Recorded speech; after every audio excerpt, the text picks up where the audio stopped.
Vicky flow ने आज जो ये कार्यक्रम रखा था, इसका मेन उद्देश्य यही है कि ये देखा जा रहा है कि दिन ब दिन साइबर अपराध बढ़ते जा रहे हैं और आपके फ़ोन को हैक कर लेते हैं, आपको कभी पुलिस वाला बन के कॉल करते हैं, आपको नकली विज्ञापन दिखाते हैं कि शेयर ट्रेडिंग में पैसा लगाइए, क्रिप्टो में पैसा डबल करिए, और ऐसे झांसों में कई लोगों का करोड़ों का नुकसान हो रहा है।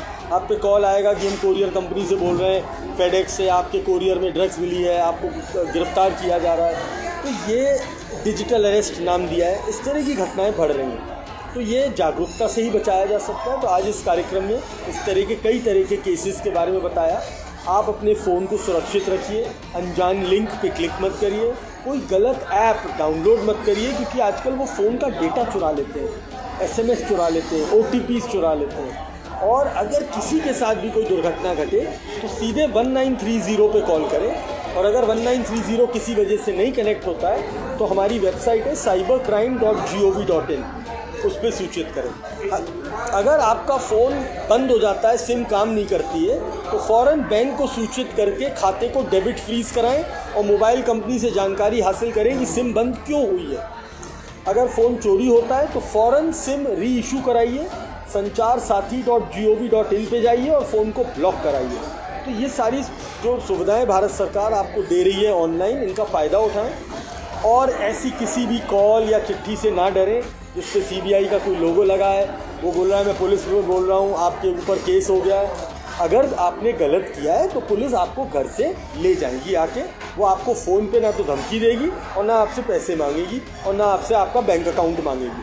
तो ये लोगों में जागरूकता होनी चाहिए। ऐसा कौन सा केस जो आपने बड़ा हैंडल किया जिसमें लगा मेहनत लगी हो, ऐसा किसी के साथ फ्रॉड हुआ हो?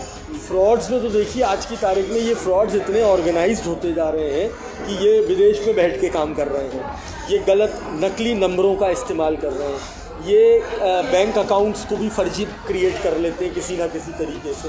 तो इसमें चैलेंजेस तो बहुत आ रहे हैं पुलिस में। अभी हम लोगों ने एक केस किया जिसके अंदर एक महिला के बहुत सारे पैसे चले गए, करोड़ों रुपए इसी फ्रॉड में, लेकिन चूंकि उन्होंने हमारी पुलिस को 1930 पे सूचित किया तो हमने उन पैसों को फ्रीज़ कर लिया और कोर्ट की मदद से उनके काफ़ी नुकसान की भरपाई हुई और उनका वो पैसा वापस आ गया। आप स्टेट की पुलिस के साथ काम कर रहे हैं? मैं एडवाइज़र हूँ साहब, ट्रेनर हूँ। कई राज्य मुझे बुलाते हैं, मैं वहाँ प्रशिक्षण भी देता हूँ और जब कभी भी उन्हें मेरी मदद की ज़रूरत होती है, जो मेरी नॉलेज है उसमें भी मैं काम करता हूँ।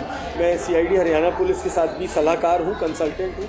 और कई राज्यों और मैं BPRND की तरफ से जो पुलिस की अकेडमीज़ हैं, आपकी पुलिस, पंजाब पुलिस की जो फिलौर अकेडमी, वहाँ भी मैंने कई लेक्चर्स लिए। यहाँ लुधियाना में पुलिस कमिश्नरेट में भी मैंने कई सेशंस किए हैं। तो जहाँ राज्य हमें बुलाते हैं, हम आते रहते हैं। और यहाँ पे तो आप देख ही रहे हैं, साइबर सेल हमारा सराबा नगर में बहुत अच्छा काम कर रहा है, कई केसेस पे काम कर रहे हैं और ये बढ़ रहे हैं। वो अभी आपने सुना होगा, हमारे इंस्पेक्टर साहब आए थे यहाँ कार्यक्रम में, उन्होंने खुद बताया कि पढ़े लिखे लोग ज़्यादा शिकार हो रहे हैं। तो सोशल मीडिया पे नकली विज्ञापनों से बचें।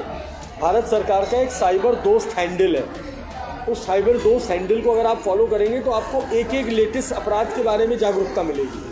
बच्चों के बारे में आपने बताया सोशल मीडिया पर उन्होंने बच्चों को सोशल मीडिया से कम अटैच होना चाहिए। बहुत ज़्यादा प्रॉब्लम्स बच्चों के साथ बढ़ रही हैं।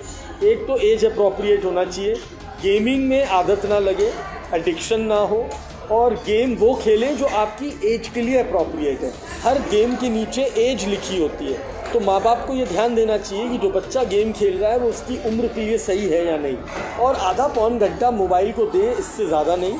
और सोशल मीडिया पे एकदम से जो वो बच्चों की साइकोलॉजी चेंज हो रही है कि मुझे दोस्त बनाने हैं, मुझे फ़ोटोज़ भेजनी है, उसमें कई बच्चे जो हैं वो गलत अपराध के शिकार हो जाते हैं। बच्चे अपनी पर्सनल फ़ोटोएँ भेज देते हैं और फिर उनका कोई शोषण करता है, कोई ब्लैकमेल करता है, इस तरह की घटनाएँ हो रही हैं। साइबर क्राइम के Rakshit Tandon ji is one of the best India के, इनको बुलाया ताकि थोड़ी अवेयरनेस करें सोशल मीडिया बारे में, कैसे हैंडल करना चाहिए, बच्चों को कैसे करवाना चाहिए, क्योंकि ये चीज़ बहुत ही आजकल इतने क्राइम्स हो रहे हैं। आई थिंक अगर इनकी हमने, जैसे उन्होंने हमारे को नॉलेज दी है कि अगर आप लोग अपना साइबर हाइजीन रखते हैं तो उससे आपको बहुत फ़ायदा हो जाता है और आप बहुत कुछ उससे अपना बचाव कर सकते हैं। जैसे अपने प्लीज़ बैंक अकाउंट्स वगैरह के साथ में और अपनी पिक्चर्स को लेके, we have to be very particular while we are using social media. कैसा रहा आपका इवेंट? बहुत बढ़िया था इवेंट, बहुत कुछ सीखने को मिला इससे हमें आज। तो मुझे लगता है कुछ चीज़ें हम अपने दिमाग में डाल लें तो क्राइम होने बहुत कम हो जाएंगे और हम बहुत कुछ I mean we will make a better country, ताकि जब क्राइम कम हो जाएंगे तो it will be a crime free country. मेरा नाम श्वेता जिंदल है, मैं फिकी फ्लो लुधियाना की सीनियर वाइस चेयरपर्सन हूँ। मैडम आज साइबर एक्सपर्ट आई हैं यहाँ पे, खास नॉलेज दी गई है साइबर के बारे में, कैसा लगा? किस तरह की नॉलेज दी गई? हमें बहुत अवेयरनेस मिली। सारा वर्ल्ड अब डिजिटाइज है, हमारी सारी हम सब नेट बैंकिंग, हमारे पासवर्ड्स, हमारे डेटा, हमारे पैन कार्ड्स, हमारे आधार सब हमारे फ़ोन में होते हैं। सो उन्होंने हमारे को अवेयर किया कि इवन इन फ़ोटोज़, नोट्स, हमें कुछ डेटा अपने फ़ोन में नहीं रखना चाहिए। जो हमारे पासवर्ड्स हैं, लॉगिन्स हैं, वो भी हमारे को 2 स्टेप 3 स्टेप सिक्योरिटी में रखने चाहिए। इन्होंने हमें इतने फ्रॉड्स के बारे में बताया एंड कैसे इजीली हमारा फ़ोन, हमारे अकाउंट्स हैक हो जाते हैं और हमें उनसे कैसे बचना चाहिए। खास तौर से जानकारी मिली जैसे फ्रॉड होते हैं, किस तरह के फ्रॉड आपको लगता होते हैं, कभी आपके साथ ऐसा हुआ है तो कैसी नॉलेज उनको ज़्यादा मिली है? सबसे इजी एक्सेस तो सोशल मीडिया से, उनको इंस्टाग्राम से हमारे अकाउंट्स हैक कर लेते हैं। कोई वोट्स मांगने के कारण, कोई हमारे से OTP SMS के थ्रू हमारे फ़ोन के अंदर फ़ोन हैक हो जाते हैं। उससे हमारी नेट बैंकिंग वो एक्सेस कर सकते हैं, हमारे अकाउंट्स हैक कर सकते हैं, इंस्टाग्राम अकाउंट्स हैक हो जाते हैं, उससे बैंक अकाउंट हैक हो जाते हैं। एंड बहुत बड़े बड़े फ्रॉड्स बताए हैं जहाँ करोड़ों के रुपए इन्होंने फ्रॉड से निकाले हुए हैं लोगों के। उन्होंने बड़े बड़े फ्रॉड्स बताए जिनसे हमें बचना चाहिए।